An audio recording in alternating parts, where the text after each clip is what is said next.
Got it ready. All right, I want you to watch. This is our crew in D.C. Mike Garofalo actually ran into a French journalist. I want you to hear what she had to say. At night or pretty early morning, like 5 a.m. I guess, or 5:30, and I was talking with this cop, and we were just like talking about everything, and I asked him, like, most of the people actually have the feeling that police didn't do enough to stop the protesters or didn't do anything, and he was like, yeah, I can actually understand why they say that when I see the pictures. And himself, he was kind of angry at like his superior, because he told me that on Wednesday morning at 10 a.m. he and his like co-workers were told to go home, which he was very surprised about, because of course Trump had not started his speech. We knew that there was going to be some huge protest on the Capitol that may or might turn violent, so he was extremely surprised, but he went home, and then he saw that the situation turned bad, and he said that he wasn't called back into work, that he did come because he felt like he had to, but that no one called him back. So so he was very surprised about that they were not like requested to be at work when such a big event was going to happen. So they were sent home. Now she's a reporter for I-24 News there in France, and the people were sent home. This is just amazing. But wait, it gets better. All right, I want to put up this tweet that actually NPR, National Public Radio, put out there. Look at that. Now, you're saying, why are you showing this? Look what's underlined. January 6, 2021 at 9:33 a.m. Eastern Time. Trump supporters storm U.S. Capitol and clash with police. Now, Lance, you were there. I was watching on television. Anything happening at 9:33 a.m.? I'm telling you, we should get those prophets on our program, because they're doing a better job than we are of predicting these things. Yeah, that's right. Video. Now, this gentleman was there when buses of rioters, Antifa, BLM, whatever you want to call them, they arrived. But there's an interesting note. Now, it's a little bit long of a piece, but he's going to walk down. He's going to show you. He takes a video of another video. You'll see what I mean. But there were two state trooper cars on each end of this caravan of Antifa buses. I know you think I'm crazy. Watch. Sitting up on Summit, and one marked state trooper vehicle, two black SUVs. There's three state trooper vehicles escorted, four Antifa shuttle buses right here front center. There was actually 5 vehicles total. There was 3 up front, 2 in the back. They escorted right here, waited for them to get off their buses, and they had the state troopers unloaded and took their positions. Watch. There's that guy. He had his lights on. They were coming, and then there's the ones up front too. They escorted, and each one of those buses are labeled. They're all paid charter buses. Look at that, bro.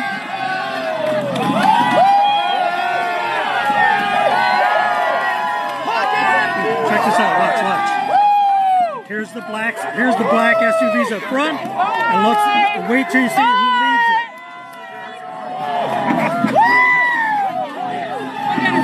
it. Wow. They freaking brought damn Antifa here. They escorted them here. You've got to be. Lights flashing and all. You've got to be. Yeah, there you go. Lights flashing. Patriots, are you guys watching this? You guys share this video, please. You've got to be kidding me. On video. Well, there you go. On video. I don't know, the playback there was a little fuzzy, but you saw the state troopers on both sides of that. All right, so we're going to dive into this a little more, but Lance, I want to get you to comment on that. Is there any doubt? I need to know, are we totally missing it here? Is there any doubt in your mind what happened? No, and it's unfortunate. By the way, the earlier point that you were making, just for people that might miss this, is that you circled 9 a.m. for the announcement about the pro-Trump mob storming the Capitol, but the event didn't happen until after 1 o'clock. That was the point. The Twitter jumped the headline because it was pre-written. These people somehow knew what was happening. And it's not just that video. I've seen that a couple of times. But I'm saying we've already got positive IDs on people that were inside posing. I mean, I don't know why this is so dumb. They're posing for the pictures of their storming the Bastille, but you can identify their face in Twitter feeds with their activism with BLM and Antifa and where they've already showed up in other riots and protests. So the idea that this was led and initiated by professional activists in order to make Trump's movement look this way is exactly what we endured for a whole year during the campaign. Trump would be talking and suddenly people would get up and start punching and raising a ruckus. And we're trying to figure out in the rallies, why is this happening? The same left strategy is to plant people in our movement so the media can smear us. This goes all the way back to the book of Acts, where Paul had people that were hired, lewd fellows of the baser sort, it says in King James, and they were hired in order to create riots so as to smear early apostolic Christianity with guilt by association with what was already orchestrated upheavals. And that's what's happening now. What ought to bother you, and I know we're trying to keep this upbeat, but what ought to bother us is the number of Christians that get traumatized. And like already they're all like melting down, as though they're believing the lies. This is what we say, take heed what you hear. Now you can't help but hear this if it's in your face, but take heed how you hear it. If you've got a discerning spirit, you're going to know, this is how they're setting us up. Then we have to be able to speak the truth. I got one more picture, then we're gonna turn this thing, okay? So just hang with me. All right, so this picture came, and we searched to see if this was actually photoshopped. It wasn't. To the best of our abilities, this was not photoshopped. So there's the guy with the Viking guy. We call him Viking guy. But the man that's taking a shot with him is Michael Voss, Nancy Pelosi's son-in-law. Now that was posted at 1:42 in the morning this morning, but it was taken obviously yesterday. So, social media, you can live and you can die by it. I'm telling you, when it comes to what gets out in social media, it's interesting. I mean, this thing, if there's anything we've seen, ladies and gentlemen, since we've gone through this, we have seen so much revealed from November 3rd. We thought we knew what was going on. We had no clue what was going on from November 3rd until yesterday and today. Just the amount of corruption. I'll just say corruption and the long fingers of China and everything else that's going in there. Quick, watch the man in the middle. Watch the man in the middle. He's a guard. He's a policeman. Watch.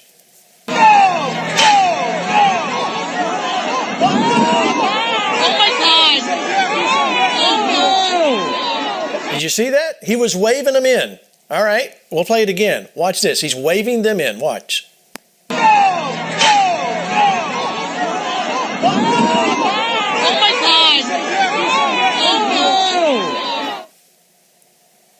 There you go. Lance, what do you think? What do you think when you see that? Well, it's not only that, Gene, but it's the other footage you have of the bicycle racks that have 4 policemen in front of them that open them up and basically wave the mob through before it gets to that segment. Then there's the odd piece of video that came out today from a blogger named Fog City Midge, who has 10 police on one side of the Capitol building on the most vulnerable and historic and significant day of the election, you could say. And right to their side is the whole crowd of people going into the building, and they're standing there facing this way, like, hey, do you think maybe we should have someone on the left of the building too? Something is so fishy about the way that this was set up. that it only goes with these dumb titles. I come home irate because I was there. Mob storms Capitol. No, this wasn't a pro-Trump mob storming the Capitol. This was organized Antifa radicals who led the break-in, while we have evidence of our people saying, stop them, stop them, stop them. But then in typical, unfortunately, the way that crowds work is called a crowd mentality. Once they've broken in and people are streaming in and there's no resistance, you see other people kind of like walking in. The people that are posing in these seats are clearly radicals. Remember, 4 years ago, we had 100 people arrested, riots in the street, broken windows, and I had a limo torched and burned on fire. I was looking at it. So this is shocking to me that we had this level of setup for the Kabuki theater that is now literally overturning the inquiry into a ripped-off election, and the titles here drive me bonkers. Trump supporters stormed the Capitol, overwhelmed. There was no police there. It was 4 guys in this one. Overwhelming police with rioters barging their way in. So I'm looking forward to the next 48 hours as information comes out, because all this is covered in social media. Excellent. Speaking of social media, I want to encourage, we've got a lot of new outlets tonight that are watching us on social media. Please share this video, this live program after it's over. Please share it on all your outlets so that we can continue to get the word out of what's happening. All right, I want to play. Well, first off, Lance just mentioned lighting his limo. This was your limo on fire. Show that picture. This is from 2016. That was your limo, right, at the inauguration, rioters? Yeah. So let's point this out, the blatant hypocrisy of these politicians who right now never raised a voice when 100 of these Antifa guys were arrested. What do you think they do for a living the last 4 years? You've been seeing them all over the cities. They're all over social media.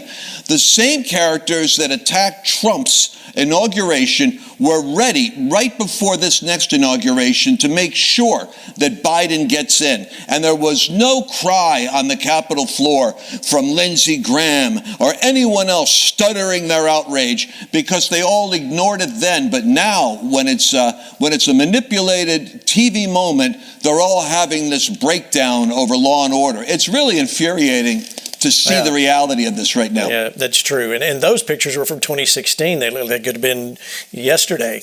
Mario, I want to get you to weigh in on this, where we're at right now. Well, where we're at right now is we're at a point where our nation has been summarily silenced. We are watching a silicon curtain. They had an iron curtain in Europe. We have a silicon curtain coming from my hometown area. And there should be a balance tonight. We don't want you afraid. We don't want you angry or mindless. But the protesters broke through. Now watch how it was handled.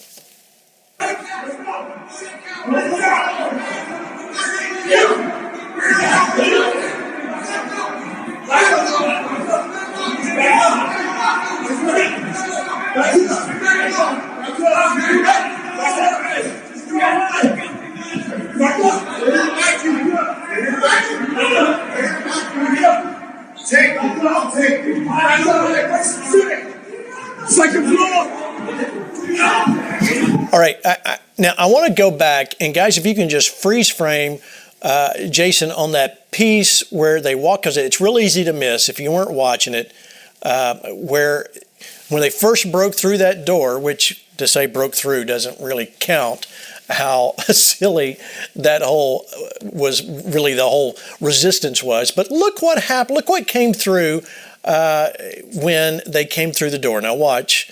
I'll talk over it. You can go ahead and play it. Just kind of scroll through it. And he's coming in. He's coming in. They're coming up. Now watch what comes over. Whoops. There it is. Stop. A photographer is conveniently poised to catch all the action. That's amazing.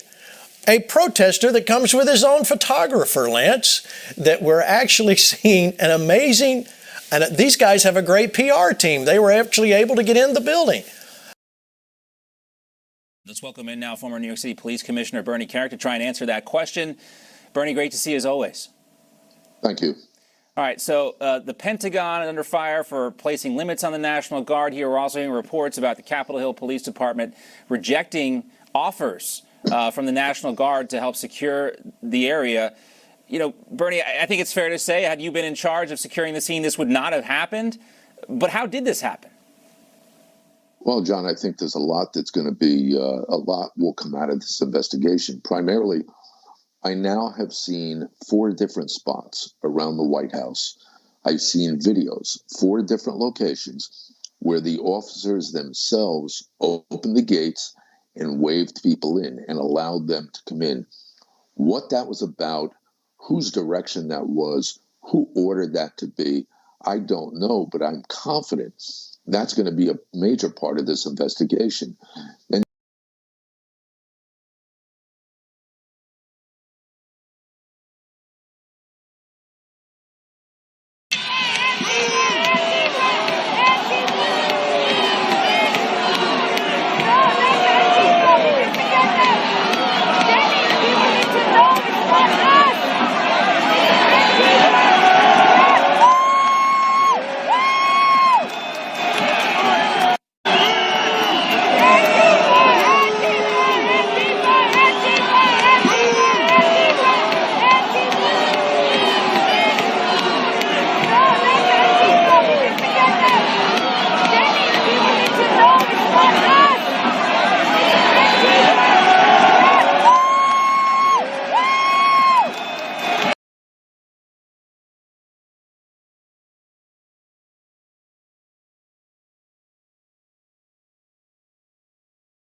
All right, guys. So this video is gonna be a little bit different than the other ones. I just got back from storming the Capitol. We stormed it.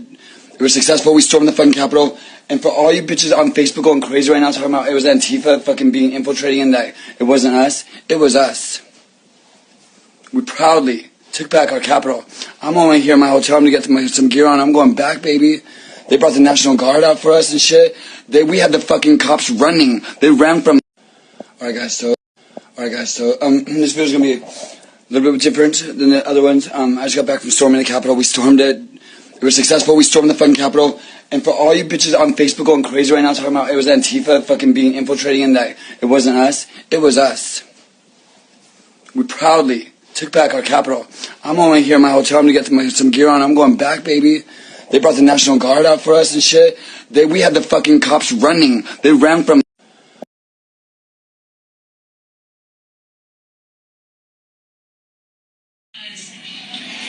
Leader McCarthy, leader in the House, said to us he.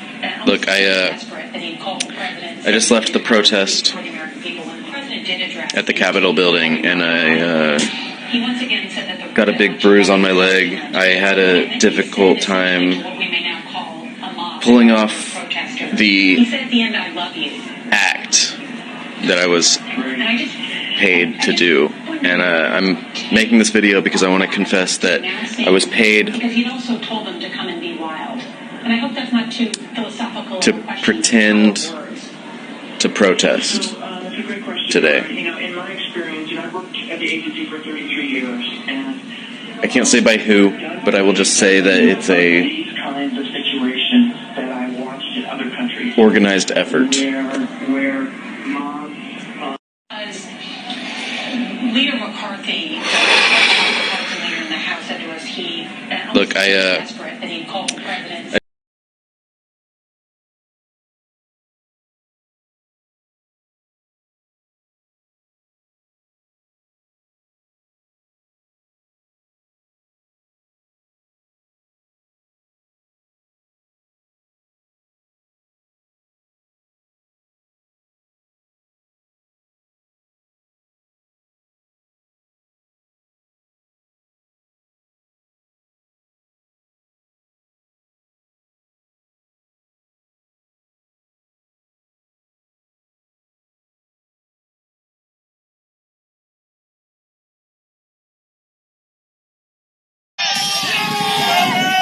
Police are squabbling with protesters.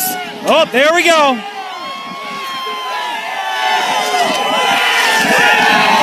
And they just breached the Capitol again. Police are squabbling with protesters. Oh, there we go.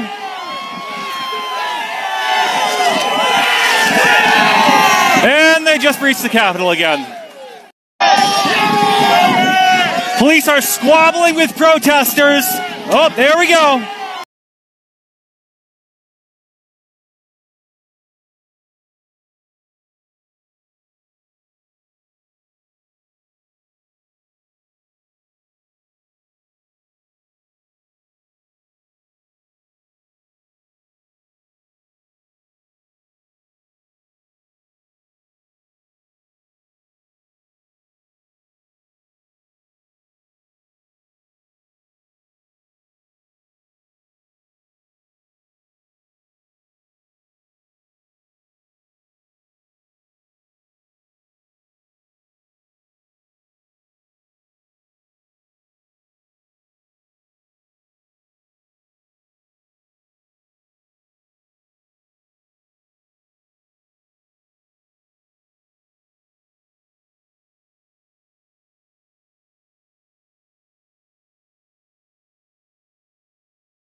What's going on? What's going on, everybody? My name's John Sullivan. I'm from Salt Lake City, Utah. My group is Insurgents USA. We fucking about to burn this shit down. Fuck this shit. Who...